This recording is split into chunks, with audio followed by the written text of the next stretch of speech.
So, kanina pa kami laging naghahanap ng kuiba na yun dapat namin hanapin. Nakapunta na kami dito sa maliit na pool. So, ngayon, katatapos namin doon sa unang kuiba. Hanapin muna namin kasi hindi pa nakita ng tour guide namin doon. So, iwan ko kung nandyan pa ba siya o wala na. So, kami na lang maghanap. So, let's go ta.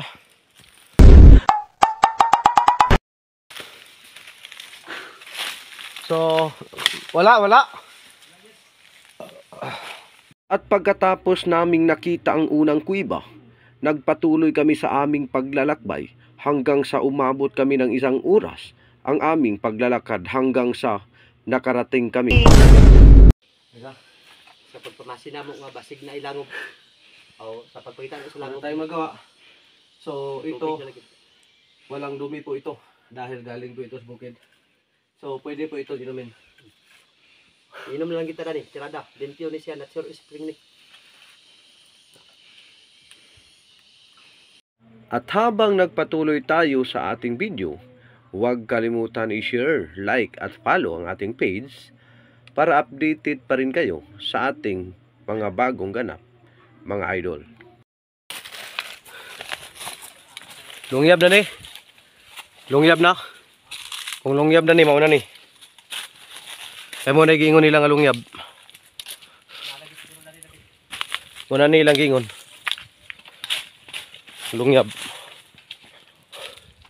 So dito po natin titingnan.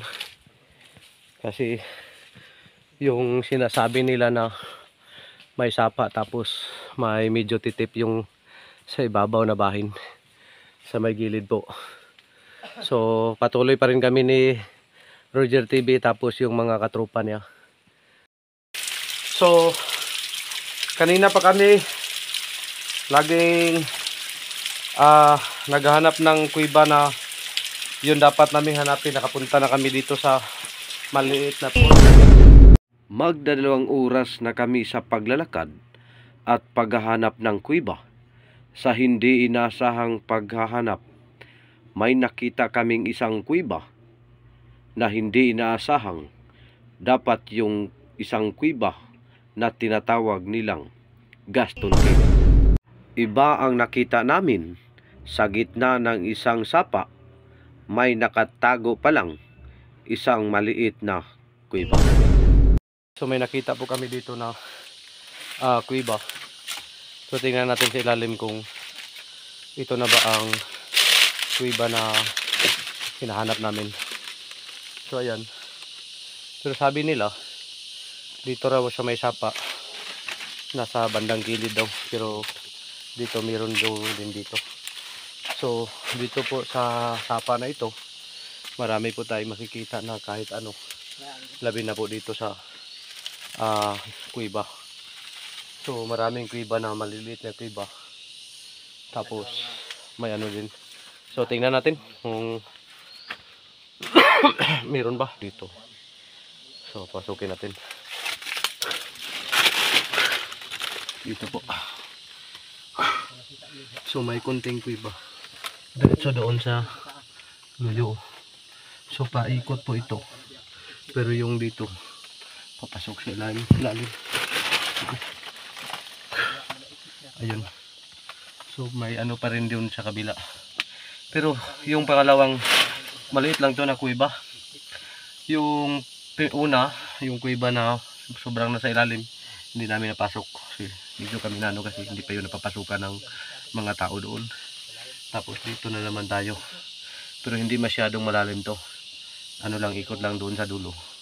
Tapos pabalik doon sa kabila. Kasi nasa sapa to sa gitna. Ayun o. So medyo madilim sa ilalim. So dito po ang pangalawa namin, ito yung pangalawa namin na kita na kuiba.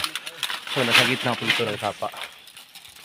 Yung pangatlong kuiba na hinahanap din, yun ang dapat namin hanapin. Hindi pa namin nahanap din. Ito po ang sapa. Tapos si Roger TV naman doon sa exit ng kuiba. Nagdesisyon na kami na itigil at ihinto na ang aming paghahanap dahil sobrang tindi na ng pagod ang aming nadarama. At sa huli, nalaman namin na yung pinakamimithi naming nakita ay yun na palang una na aming nakita ay ang kuweba na tinatawag nilang Gaston Cave. Ato dito sa ilalom di ara di kulit yan. So katong langob nga naana na sa ilalom, mao na to? Amo na dito? Dana. Daan palagi ko nga dako kay nga langob. Ingon sibli kay nga dili gito mao nga dako kay nga langob man. Gidako ara man lang mga. Amo na dito? Katong ni Oslo bunya na dako kay nga ilalom? Ah, sus mao na lagi to.